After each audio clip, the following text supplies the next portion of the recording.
Hi friends, it's Em and we are back with another video. Today we are going through everything that I read and loved in March, and I am overjoyed.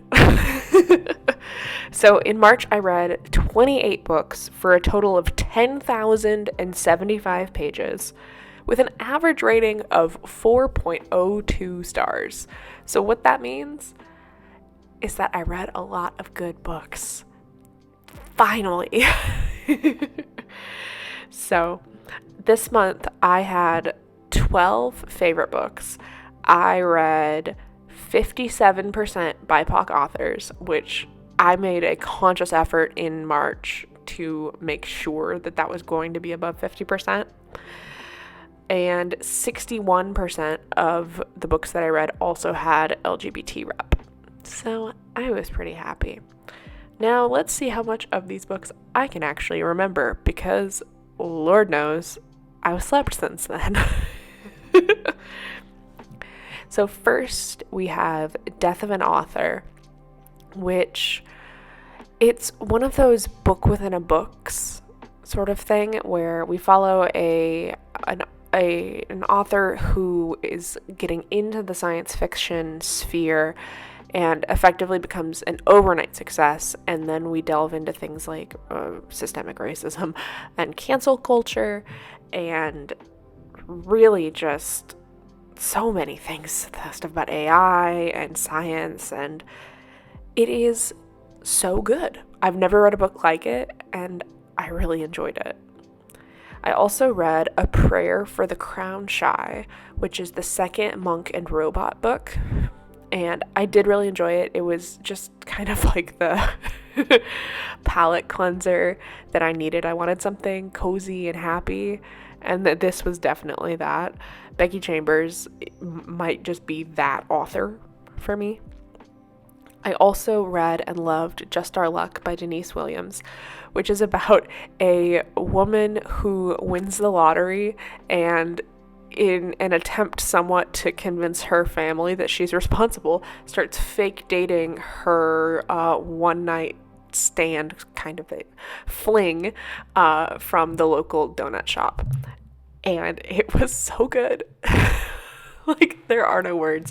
I really enjoyed the ADHD rep in it, especially because, you follow her pre-diagnosis and then at the end you're like, yeah, well, she clearly had ADHD.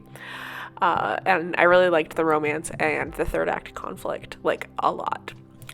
I also read Oathbound. And as you know, for me, March was Oathbound month, and for about a week while I was reading this book, it was Oathbound all the time. And now my husband has started to read it, and it is just so good. I understand now why the trilogy turned into a cycle, because there was so much to fit into this book, and in order to make it all make sense, a fourth one had to happen. I don't want to say much more, honestly, except that I want Bree, Nick, and Sel to end up as a throuple, and honestly, it's either nothing or a throuple. There's no in between. Also, Siri would like to remind you to like and subscribe. Comment down below your favorite book that you read in March, and now she's gonna leave. I also read Wild Side by Elsie Silver, which is the third book in her Wild Rose Hill series, and oh my god, we have a green card marriage with a professional wrestler who, was also had a relationship of some sort with your sibling who passed. It's just an exploration of grief and love and friendship, and oh my god. If you loved professional wrestling as a child or currently, yeah, it's great. Really, it's just really good. I also delved into The Traitor Queen by Danielle L. Jensen, and while I thought that The Bridge Kingdom was a little bit slow to start, this was action the whole time. You still get the political intrigue, the lying, the backstabbing, but you didn't have much time to breathe in between those scenes, and I loved it. I loved every freaking minute of it. And now I'm reading The Inadequate Heir, which focuses on 2 characters from that book, and it's so good. Like, just getting to see things from a different perspective. And honestly, reading The Inadequate Heir made me appreciate The Traitor Queen even more. So, go Danielle, go. Now, Suzanne Collins, do I have a bone to pick with you? I read Sunrise on the Reaping. I felt a lot of things, and I'm honestly not 100% convinced that this book didn't cause a depressive episode for me, honestly. But it was good. I understand the point of view of people who are saying that this book didn't need to exist. Part of me agrees with you. The other part of me says, well, even though I knew parts of what were going to happen, I didn't know the entire thing. And there was a lot of nuance that I learned about with regards to the Capitol. And even if you just read the first page with the epigraph, if that doesn't, hit home for you right now, I'm not sure where you've been living. On a lighter note, I checked out A Witch's Guide to Magical Innkeepings. This is by Sangu Mandana, and this was supposed to publish, I think, either earlier last year or late last year or early this year, and it's coming out in July. And this is the sequel to the Secret Society for Irregular Witches, which I read and loved. It was so cozy. This one, equally cozy, I promise you, but it focuses so much on found family and love and appreciation for yourself.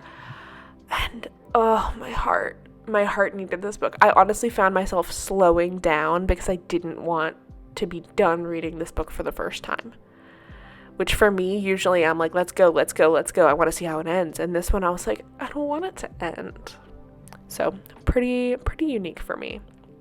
I also read The River Has Roots, and so this is by one of the authors of This Is How You End the Time War, and they're coming out with a short story compendium kind of set in, I think, a similar world to The River Has Roots, which is very rooted in folklore.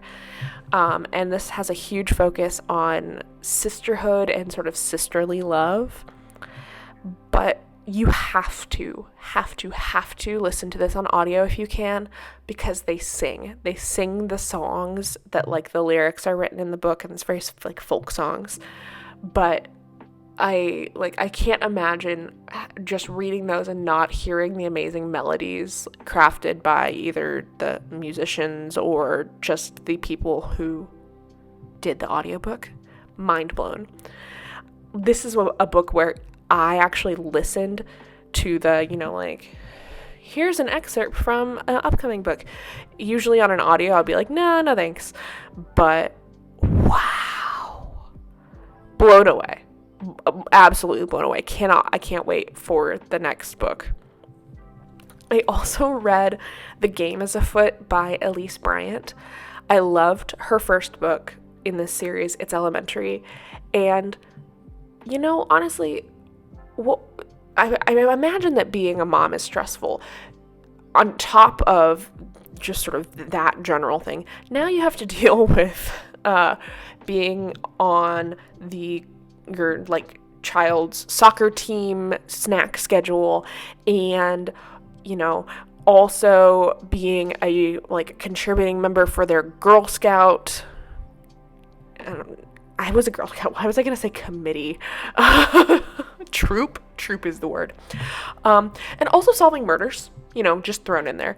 And so it's cozy, it's funny. There's a lot of commentary on racism and multi-level marketing, and I just really enjoyed it. It was one of those books where I was like, I really needed it. I did guess the killer, and I felt vindicated. I felt very happy about that. Honestly, I was kind of smug. And yeah, just really, really good. You've also heard me talk about Nisha J. Tooley's Artifacts of Oranos series, but she wrote a romance, like straight romance, called Not Safe for Work. And as a woman in STEM, this book was just like everything. So many of these microaggressions I experienced.